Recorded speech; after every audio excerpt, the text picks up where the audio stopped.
ক্বালা আসহাবুহু, সাহাবারা বললেন, ইয়া রাসূলুল্লাহ ওয়া আনতা, আপনিও কি মেষ চড়িয়েছেন? নবীজি জবাব দেয়, কুনতু আরআহা আলা qararit লি আহলি মক্কাহ, আমি কয়েক দিরহামের বিনিময়ে পারিশ্রমিকে আমি মক্কাবাসীর ছাগল চড়াইতাম। আমি হালাল পারিশ্রমিকে মক্কাবাসীর ছাগল চড়াইতাম, মেষ চড়াইতাম। হালাল উপার্জনের জন্য নবীজি বলেন আমি মেষ চড়াইতাম। তাহলে হালাল উপার্জন করতেন নবীজি মেষ চড়িয়ে, কারণ রাসূলদের খাদ্য হালাল হতে হবে। আমাদের নবীও বলেন যে আমি উপার্জন করতাম কিভাবে? মেষ চড়াইতাম, এর বিনিময়ে আমি কয়েক কিরাত দিরহাম পাইতাম। তাহলে নিজের উপার্জিত এই হালাল ইনকামটা, এটা যত কষ্টকর হোক, এটা যদি হালাল হয়, এটার মধ্যে আলাদা একটা শান্তি আছে। সহিহ বুখারী 2072 নম্বর হাদিসের বর্ণনা, আনিল মিকদাম রাদিয়াল্লাহু তাআলা আনহু قال قال رسول الله صلى الله عليه وسلم, মিকদাম রাদিয়াল্লাহু তাআলা আনহুর বর্ণনা, রাসূলুল্লাহ সাল্লাল্লাহু আলাইহি ওয়াসাল্লাম বলেন, হাদিসের অনুবাদটা মন দিয়ে শুনেন, মা আকালা আহাদুন তাআমান কাত্তু খায়রাম মিন আইয়া আকুলা মিন আমালি ইয়াদিহি, কোন মানুষ তার হাতের উপার্জিত হালাল খাদ্যের চাইতে উত্তম খাদ্য আর কখনো খায় না। কোন মানুষ নিজের হাতের, নিজের কষ্টের উপার্জিত হালাল খাদ্যের চাইতে দামি খাদ্য, পবিত্র খাদ্য, এত উত্তম খাদ্য আর মানুষ খায় না। মানুষের কষ্টের হালাল উপার্জিত খাদ্যটা এটা এতটা দামি।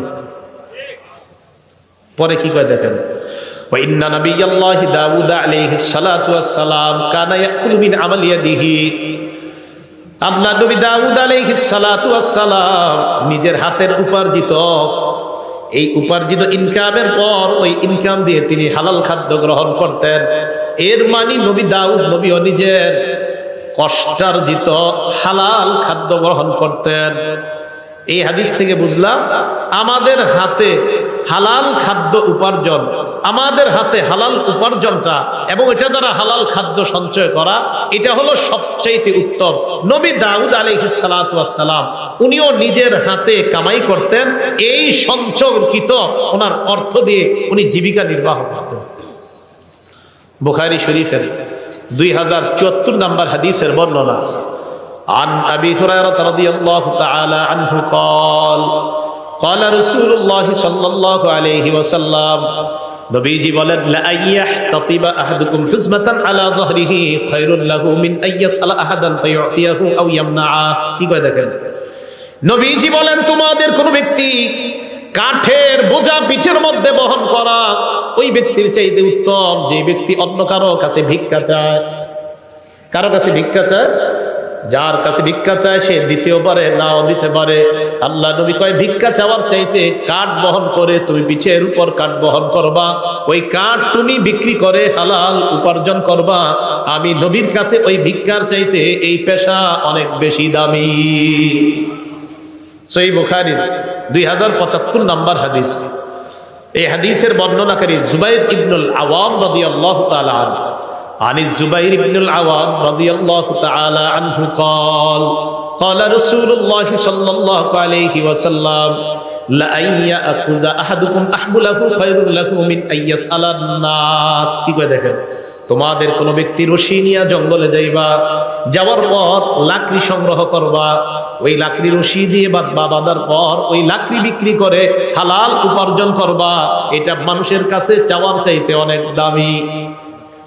তাহলে হালাল উপার্জন অন্য কারো কাছে ভিক্ষা করার চাইতে অনেক দামি। দুইটা হাত ভালো আছে, এই ভালো আছে, দুই হাত পা সব সুস্থ, আপনি ভিক্ষা করার চাইতে হাতে কোনো কাজ টাজ করে হালাল উপার্জন করা, এটা নবীজি দামি উপার্জন বললেন। আমার সাথে একটা বাংলা বলেন, বলেন ভালো মানুষের জন্য ভালো সম্পদ কতই না উত্তম। আবার বলেন ভালো মানুষের জন্য ভালো সম্পদ কতই না উত্তম। এবার একটা হাদিস শুনেন, আল আদাবুল মুফরাদ, ইমাম বুখারীর লেখা, 299 নম্বর হাদিস। আমর ইবনুল আস রাদিয়াল্লাহু তাআলা আনহুর বর্ণনা, তিনি বলেন, বাসাইলাইয়া নবী সাল্লাল্লাহু আলাইহি ওয়াসাল্লাম আমর ইবনুল আস রাদিয়াল্লাহু তাআলা আনহু বলেন, আল্লাহর নবী আমার কাছে সংবাদ পাঠিয়েছেন, ফাআমারানি আন আখুযা আলাইয়া সিয়াবি ওয়া সিলাহি সুম্মা আতিহি, আমি যেন যুদ্ধের পোশাক পরে অস্ত্রে শস্ত্রে সুসজ্জিত হয়ে আল্লাহ নবীর কাছে আসি, এই সংবাদ আমার কাছে পাঠাইছেন। আমর ইবনুল আস বলেন, ফাআলতু ফাআতাইতুহু ওয়া হুয়া ইয়াতাওয়াদ্দা, আমি যুদ্ধের পোশাক পরলাম, অস্ত্রে শস্ত্রে সজ্জিত হয়ে আল্লাহ নবীর কাছে গেলাম, গিয়ে দেখি আল্লাহ নবী ওযু করে। নবীজির কাছে যাওয়ার পর ফাসাআদা ইলাইয়াল বাসার, নবী আমার দিকে এইভাবে মাথা উঠায় ভালোভাবে তাকাইলেন, গভীরভাবে আমাকে দেখলেন। আবার বলছি, আমি নবীজির কাছে গেলাম, নবী ওযু করতেছে, আমি যাওয়ার পর নবী গভীরভাবে আমার দিকে তাকায় রয়েছে অনেকক্ষণ। সুম্মা তাআ, এরপর মাথা নিচে নামাইছে। এরপর আল্লাহ নবী আমাকে বলেন, ইয়া আমর, ইন্নী উরিদু আন আবআসাকা আলা জাইশিন ফায়ুগনিমুকাল্লাহ, আমি তোমাকে একটা সেনাবাহিনীর প্রধান বানিয়ে পাঠাইতে চাই। আমার আশা ওই বাহিনীর সাথে যাওয়ার পর যুদ্ধ করবা, আল্লাহ অনেক গনিমতের মালের মালিক তোমাকে বানাবেন। আমর ইবনুল আস এটা যখন শুনলেন, নবী বললেন, ওয়া ইন্নী আরগাবু লাকা মিনাল মালি সালিহা, আমার আশা তোমার যেন কিছু ভালো সম্পদ অর্জন হয়, এটা আমার আশা। আবার বুঝবেন, নবীজি বললেন, আমর, আমার আশা তোমার যেন কিছু ভালো মাল হয়, সম্পদ হয়, এটা আমার আশা, তাই তোমাকে আমি যুদ্ধে পাঠাইতেছি, এবং আমার আশা এই যুদ্ধে আল্লাহ তোমাকে অনেক নিয়ামত দান করবেন। আমর ইবনুল আস বললেন, ইয়া রাসূলুল্লাহ, মা আসলামতু রাগবাতান ফিল মাল, হুজুর আমি তো সম্পদ অর্জন করার জন্য ইসলাম গ্রহণ করি নাই। সুবহানাল্লাহ। ইন্নামা আসলামতু রাগবাতান ফিল ইসলাম, আমি ইসলাম গ্রহণ করেছি ইসলামের আকর্ষণে। ফাকুনু মা রাসূলিল্লাহি সাল্লাল্লাহু আলাইহি ওয়াসাল্লাম, আমার আশা আমি ইসলাম গ্রহণ করার পর আল্লাহ নবীর সাথে থাকতে পারবো, এই আশায় আমি মুসলমান হইলাম। নবীজি বললেন, আমর, নি'মাল মালুস সালিহু লিল মারইস সালিহি, ভালো মানুষের জন্য ভালো সম্পদ কতই না উত্তম। সুবহানাল্লাহ। তুমি একজন ভালো মানুষ, তোমার জন্য ভালো সম্পদ হওয়া, এই ভালো মানুষের জন্য ভালো সম্পদ হওয়া কতই না উত্তম। তাহলে এটা আমার কথা না, এটা নবীজির কথা। ভালো মানুষের জন্য ভালো সম্পদ, এটা কতই না উত্তম। তুমি একটা ভালো মানুষ, তোমার জন্য ভালো সম্পদ হওয়া, এটা অনেক উত্তম, এটা অনেক নেয়ামতের। তাই আমি চাই কিছু হালাল সম্পদ, কিছু হালাল মাল তোমার হয়ে যাক। ভালো মানুষের হালাল মাল হওয়া এটা দোষণীয় না, বরং ভালো মানুষের ভালো সম্পদ হওয়া এটা কতই না উত্তম, এটা আল্লাহর পক্ষ থেকে তার জন্য নেয়ামত। আল্লাহ আমাদের সকলকে হালাল উপার্জন করার তৌফিক দান করেন। এবার আসেন হালাল হারামের ব্যাপারে কিছু কথা। হালাল উপার্জন বা হালাল খাদ্য খাওয়ার জন্য আল্লাহ আদেশ করেছেন। কে আদেশ করেছেন? এটা সব মানুষদেরকে আদেশ করেছেন। সূরা বাকারা 168 নম্বর আয়াতে আল্লাহ বলেন, ইয়া আইয়ুহান নাস কুলু মিম্মা ফিল আরদি হালালান তাইয়্যিবা, হে মানুষ, পৃথিবীর মধ্যে যা হালাল পবিত্রতা তোমরা খাও। এই আয়াত নাযিল হওয়ার পর সাদ ইবনে আবি ওয়াক্কাস রাদিয়াল্লাহু তাআলা আনহু আল্লাহ নবীকে বললেন, উদউল্লাহ লি আইয়াজআলানি মুস্তাজাবাদ দাওয়া, ইয়া রাসূলুল্লাহ, আল্লাহর কাছে দোয়া করেন আল্লাহ যেন আমাকে মুস্তাজাবুদ দাওয়া বানায় দেয়। বলেন মুস্তাজাবুদ দাওয়া, বলেন। মুস্তাজাবুদ দাওয়া মানে দোয়া করার সাথে সাথেই কবুল হয়ে যাবে। নবীজিকে বললাম, হুজুর আপনি আমার জন্য দোয়া করেন, যেন আমি দোয়া করার সাথে সাথেই আমার দোয়া কবুল হয়ে যায়, আল্লাহ যেন আমারে এমন বানায় দেয়। তো এদেরকে বলা হয় মুস্তাজাবুদ দাওয়া। বলেন কি বলা হয়? নবীজি বললেন, ইয়া সাআদ আতিব মাতআমাক তাকুন মুস্তাজাবাদ দাওয়া, সাআদ হালালটা পবিত্র করো, সাআদ খাবারটা পবিত্র করো, সাআদ খাবারটা পবিত্র করো, সাআদ হালাল খাদ্য খাও, তাকুন মুস্তাজাবাদ দাওয়া, পেটে হালাল ঢুকাও, তুমি মুস্তাজাবুদ দাওয়া হয়ে যাবা। পেটে যদি হালাল খাবার যায়, আল্লাহর কাছে যা বলবা আল্লাহ তাই কবুল করবেন। হালাল খাও, হালাল খাও, মুস্তাজাবুদ দাওয়া হয়ে যাবে।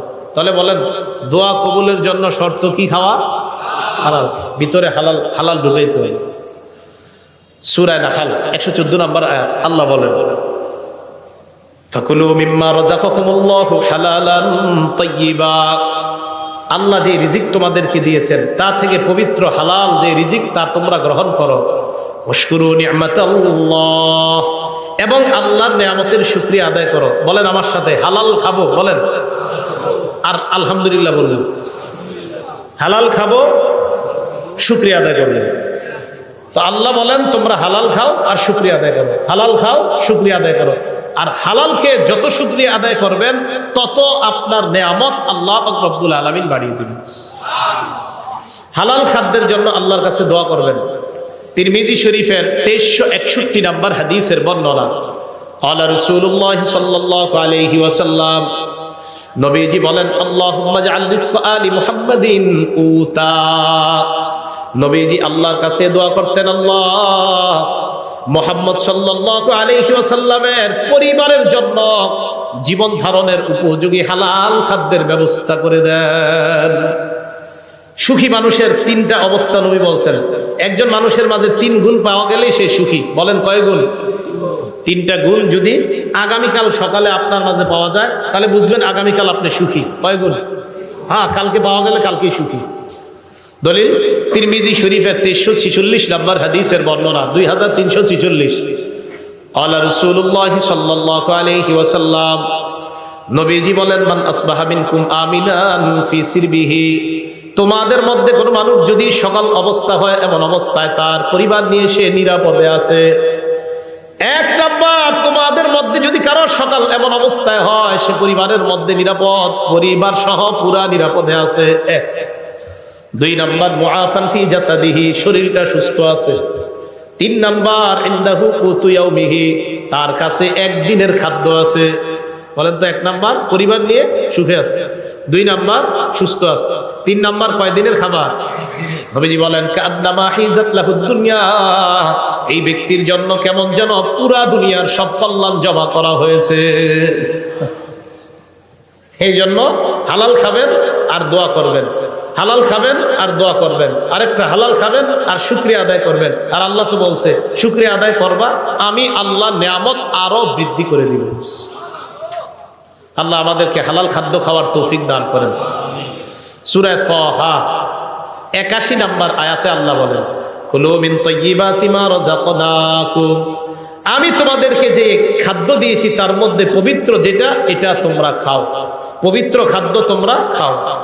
সূরা ইউনূসের 59 নম্বর আয়াতে আল্লাহ বলেন, কুল আরাআইতুম মা আনজালাল্লাহু লাকুম মির রিজকিন ফাজআলতুম মিনহু হারামান ওয়া হালালা। নবী আপনি বলেন, তোমরা কি ভেবে দেখেছো আল্লাহ তোমাদের জন্য যে রিজিক নাজিল করছেন ওই রিজিকের কিছু অংশ তোমরা হালাল বানাও আর কিছু অংশ তোমরা হারাম করছো। এই যে তোমরা হালাল করো আর হারাম করো, আল্লাহু আযিনা লাকুম, এই আদেশ কি আল্লাহ তোমাদেরকে দিয়েছেন? আম আলাল্লাহি তাফতারুন, নাকি তোমরা আল্লাহর নামে মিথ্যা অপবাদ দাও? এই আদেশ কি আল্লাহ তোমাদেরকে করেছেন কিছু হালাল কিছু হারাম করার জন্য, নাকি আল্লাহর নামে তোমরা মিথ্যা অপবাদ দাও? আমাদের সকলকে আমরা যেন হালালকে হালাল হিসাবে গ্রহণ করি, হারামকে হারাম হিসাবে গ্রহণ করতে পারি, আল্লাহ তৌফিক দান করেন। সহিহ বুখারী 2059 নম্বর হাদিসের বর্ণনা। এই হাদিসটা আমাদের বর্তমান যুগের সাথে আমরা মিলাই দেখেন কি বলে নবীজি। আল্লাহুম্মা লাকাল হামদু ওয়া লাকাশ শুকর। عن أبي هريرة رضي الله تعالى عنه قال قال رسول الله صلى الله عليه وسلم, আবু হুরায়রা রাদিয়াল্লাহু তাআলা আনহুর বর্ণনা, নবীজি সাল্লাল্লাহু আলাইহি ওয়াসাল্লাম বলেন, ইয়াতি আলান নাসি জামান, মানুষের উপর এমন একটা সময় আসবে, লা ইউবালিল মারউ মা আখাযা মিনহু, মানুষ যাচাই বাছাই করবে না কোত্থেকে সে উপার্জন করে, আমিনাল হালালি আমিনাল হারাম। নবীজি বলেন এমন একটা সময় আসবে যে সময় মানুষ পরোয়া করবে না, হালাল কামাই করলো না হারাম কামাই করলো পরোয়া করবে না, পকেটে আসলেই হয়, হালাল হোক আর হারাম হোক এটা পরোয়া করবে না। এই যুগ নবী বলছে আসবে। আপনারা বলেন এটা কি আসবে? তাখরিজু শরহিস সুন্নাহ একটা কিতাব, এই কিতাবের 4113 নম্বর বর্ণনা। عن عبد الله بن مسعود رضي الله تعالى عنه قال, আব্দুল্লাহ ইবনে মাসউদ রাদিয়াল্লাহু তাআলা আনহুর বর্ণনা, তিনি বলেন, ইয়া আইয়ুহান নাস ইত্তাকুল্লাহ, হে মানুষ তোমরা আল্লাহকে ভয় করো, রিজিক অন্বেষণে তোমরা মধ্যপন্থা অবলম্বন করো। এবার যেটা বলবো অনুবাদটা মন দিয়ে শুনেন, কি কয় দেখেন, লা ইয়াহমিলান্নাকুম ইস্তিবতাউর রিজকি আন তাতলুবুহু বিমাআসিল্লাহ। হালাল পথে রিজিক তালাশ করতে গিয়ে রিজিক আসতে যদি বিলম্ব হয়, আবার বলছি, হালাল পথে রিজিক তালাশ করতে গিয়ে প্রচুর রিজিক আসতে যদি বিলম্ব হয়, রিজিক তালাশ করতেছেন, রিজিক আপনার কাছে আস্তে আস্তে আসতেছে, তো রিজিক তালাশ করতে গিয়ে রিজিক যদি আসতে বিলম্ব হয়, আব্দুল্লাহ ইবনে মাসউদ বলেন, এই রিজিক আসতে বিলম্ব হইলে তোমরা তাড়াতাড়ি রিজিক উপার্জনের জন্য কোন নাফরমানির পথ বাইছে নিবা না। আবার দেখেন কি কয়, লা ইয়াহমিলান্নাকুম ইস্তিবতাউর রিজকি, হালাল পথে রিজিক আসার বিলম্ব হওয়াটা, কি কয় দেখেন, হালাল পথে রিজিক আসার বিলম্ব হওয়াটা লা ইয়াহমিলান্নাকুম, তোমাদেরকে যেন উদ্বুদ্ধ না করে, আন তাতলুবুহু বিমাআসিল্লাহ, হালাল পথে রিজিক আসা বিলম্ব হওয়াটা তোমাদেরকে যেন হারাম পথে দ্রুত রিজিক কামায়ের প্রতি উদ্বুদ্ধ না করে। দোস্তে বলবে, কি রে কি করস, টাকা পয়সা নাই এত, আর বলিস না, ক্ষেত খামার করি কোনো মতে আসে আর কি, আরে আমি কিছু সিস্টেম শিখে আস, নিয়ে গেছে বাজারে, বাজারে গিয়ে কিছু কিছু সিস্টেম শিখাই দিছে যে এই সিস্টেমে তাড়াতাড়ি ধনী হওয়া যায়। ওলামায়ে কেরামের কাছে জিজ্ঞাসা করছে, হুজুর আমাকে এরকম সিস্টেম দিছে, আলেমরা বলছে এটা তো হারাম সিস্টেম, এটা তো সুদি সিস্টেম। কয় না, এখানে তো ইসলামের নামাজ। কিসের নামাজ? কয় এবং ওই অফিসের মধ্যে এটাও লেখা, পিছনে সূরা বাকারার 275 নম্বর আয়াতও লেখা আছে, আহাল্লাল্লাহুল বাই'a ওয়া হারামার রিবা, আল্লাহ ব্যবসা হালাল করেছেন, সুদকে হারাম করেছেন। এটা তো পিছনেও লেখা আছে, এরপরে ওই অফিস কিভাবে হারাম কাজ করে? ইসলামের লেভেল, কোরআনের আয়াত আর হাদিস পিছনে লাগায়া সুদের কারবার যদি কেউ করে, এটা কিয়ামত পর্যন্ত হালাল হবে না, হারাম, এটা হারামই থাকবে। তাহলে লেভেল লাগাইলে হারাম হালাল হয়ে যায় না। কি কথা বুঝে আসছে? আচ্ছা, তিরমিজি শরীফের 2376 নম্বর হাদিসের বর্ণনা, হাদিসটা মন দিয়ে শোনেন। দুটি ক্ষুধার্ত নেকড়ে বাঘ একটি বকরির পালের মধ্যে পাঠায়া দিয়েছেন, অনেকগুলা বকরির পালের মধ্যে দুটি ক্ষুধার্ত বাঘ পাঠায়া দিয়েছেন। বকরি থাকবে না সব শেষ হবে? ক্বালা রাসূলুল্লাহ সাল্লাল্লাহু আলাইহি ওয়াসাল্লাম, নবীজি বলেন, মা জিবান জাইআন উরসিলা ফি গানামিন বিআফসাদালাহা মিন হিরসিল মারই আলাল মালি ওয়াশ শারাফি লিদীনিহি। নবীজি বলেন, ক্ষুধার্ত দুইটা বাঘ বকরির পালের মধ্যে পাঠানোর পর এই ক্ষুধার্ত বাঘ বকরিগুলোর জন্য যতটা ক্ষতিকারক, এর চাইতে কোনো মানুষ সম্পদের লোভ আর মর্যাদার লোভ যদি করে, ওই মানুষের জন্য তার দিনের জন্য এর চাইতে বেশি ক্ষতিকারক। আবার বলছি, সম্পদের লোভ, মর্যাদার লোভ, দুইটা ক্ষুধার্ত নেকড়ে বাঘ বকরির পালের জন্য যতটা না ক্ষতিকারক, নবীজি বলেন সম্পদের লোভ আর মর্যাদার লোভ একটা মানুষের ধর্মের জন্য এর চাইতে বেশি ক্ষতিকারক। কেন? যে আমার সম্পদ দরকার, কি আমার 10 কোটি টাকা লাগবে, এটা হালাল পথে হোক আর হারাম পথে হোক সমস্যা নাই, লাগবে 10 কোটি। বলেন এটা কি তার ধর্ম ঠিক থাকলো না ক্ষতি হয়ে গেল? আবার মর্যাদা, ওই চেয়ারে আমাকে বসতে হবে, কিভাবে বসবো আমি জানি না, বসতেই হবে। বলেন এখন যদি অনৈতিক কোনো পথ বেছে নেয়, এটা কি তার মর্যাদা, তার ধর্মের জন্য এটা কি ঠিক থাকলো না ক্ষতিকারক হয়ে গেল? তাহলে মর্যাদা এবং সম্পদের লোভ, এই দুই লোভ মানুষের ধর্মের জন্য এতটা ক্ষতিকারক, যতটা না ক্ষতিকারক ক্ষুধার্ত নেকড়ে বাঘ বকরির জন্য এর চাইতে বেশি ক্ষতিকারক মানুষ সম্পদের লোভ অনৈতিক পন্থায় করা, আর মর্যাদার লোভ অনৈতিক পন্থায় করলে তার চাইতে বেশি ক্ষতিকারক হয়। তিরমিজি শরীফ 2416 নম্বর হাদিসের বর্ণনা, ক্বালা রাসূলুল্লাহ সাল্লাল্লাহু আলাইহি ওয়াসাল্লাম, নবীজি বলেন, লা তাজুলু কদামা ইবনি আদম হাত্তা ইউসআলা আন খামস, বনি আদমের পা, দুই পা নড়বে না কিয়ামতের ময়দানে 5 প্রশ্ন করার আগ পর্যন্ত। বলেন কয় প্রশ্ন? 1 নাম্বার আন উমরিহি ফিমা আফনা, জীবন কোন কাজে কাটাইছেন। 2 নাম্বার আন শাবাবিহি ফিমা আবলা, যৌবন কোথায় নষ্ট করছেন। রাত 12টার পর দরজা লাগিয়ে মোবাইলটা সামনে নিয়ে যৌবন কি নষ্ট করেছেন কিনা, কিয়ামতের মাঠে এটার হিসাব দিতে হবে। তিন নাম্বার ওয়ান মালিহি মিন আইনা ইকতাসাবা, এটা বুঝেন সম্পদ কোন পথে কামাই করেছেন, হালাল পথে কিনা। চার নাম্বার ওয়া ফিমা আনফাকা, কোথায় ব্যয় করেছেন, হালাল পথে কিনা, এই জায়গাটা একটু বুঝতে হবে। তিন নাম্বার সম্পদ হালাল পথে কামাই করেছেন কিনা। চার নাম্বার হালাল পথে ব্যয় করেছেন কিনা। অনেকে মাশাআল্লাহ সম্পদ হালাল পথেই কামাই করে, করার পর এটা দিয়ে 58 ইঞ্চি একটা টেলিভিশন কিনে, তাহলে হালালটা লাগলো কোথায়? হারামে। তাহলে হালাল পন্থায় টাকা কামাইলেন আপনি, কামাই করার পর আপনি এবার এই হালাল টাকা দিয়া বিশাল বড় একটা স্ক্রিনের ব্যবস্থা করলেন সিনেমা দেখার জন্য, তাহলে টাকা কোথায় লাগাইলেন? এটার জবাব দিতে করতে হবে। তো তিন নাম্বার হালাল পথে কামাইছেন কিনা, চার নাম্বার হালাল পথে ব্যয় করেছেন কিনা, পাঁচ নাম্বার ওয়ান ইলমিহি ফিমা বিমা যা আমিলা ফিমা আলিমা, আপনি যা জানলেন সেই অনুযায়ী আমল করেছেন কিনা, এটা কিয়ামতের মাঠে জিজ্ঞাসা করা হবে। এই জায়গাটা একটু বুঝেন। একটু আগে আমি হালাল হারামের ওয়াজ করছি না, জোরে বলেন। সুদ কি? হালাল পন্থায় টাকা কামাই করে হারাম পথে ব্যয় করা, এটা কি জায়েজ না নাজায়েজ? এই যে আমার থেকে বিষয়টা জানলেন, একটা বিদ্যা জানলেন কিনা, জানার পরে যদি আপনি ঠিক মতো আমল না করেন কিয়ামতের মাঠে এটা জবাবদিহিতা করতে হবে। পাঁচ নাম্বার প্রশ্ন, তুমি যা জানলা ওই জানা অনুযায়ী আমল করছো কিনা। এই যে এতক্ষণ পর্যন্ত আপনি জানলেন হালাল কোনটা হারাম কোনটা, এখন আমার থেকে যে জানলেন তার মানে একটা বিদ্যা জেনে ফেললেন, এই বিদ্যা অনুযায়ী সঠিকভাবে আমল করছেন কিনা এটা কিয়ামতের মাঠে আপনাকে জিজ্ঞাসিত হতে হবে। সুদ কি জানছেন নি? জোরে বলেন, সুদ কি? এটা কি জানছেন? তো খবর আছে। আল্লাহ বুঝার তৌফিক দান করেন। এখন আপনি সঠিক পথে চলার জন্য কি দরকার? আপনি যার সাথে চলাফেরা করবেন এই মানুষটা ভালো হতে হবে। বুঝেন নাই? যার সাথে চলবেন তিনি কি হতে হবে? তিরমিজি শরীফ 1378 নম্বর হাদিস, ক্বালা রাসূলুল্লাহ সাল্লাল্লাহু আলাইহি ওয়াসাল্লাম, নবীজি বলেন, আর রাজুলু আলা দীনি খালিলিহি ফালয়ানজুর আহাদুকুম মাইয়ু খালিল। নবীজি বলেন মানুষ তার বন্ধুর রীতিনীতির অনুসারী হয়। তোমাদের প্রত্যেকে যেন চিন্তা করে কাকে বন্ধু বানাও। সুদখোরকে যদি বন্ধু বানান আপনারও এটা সুদখোর বানাবে।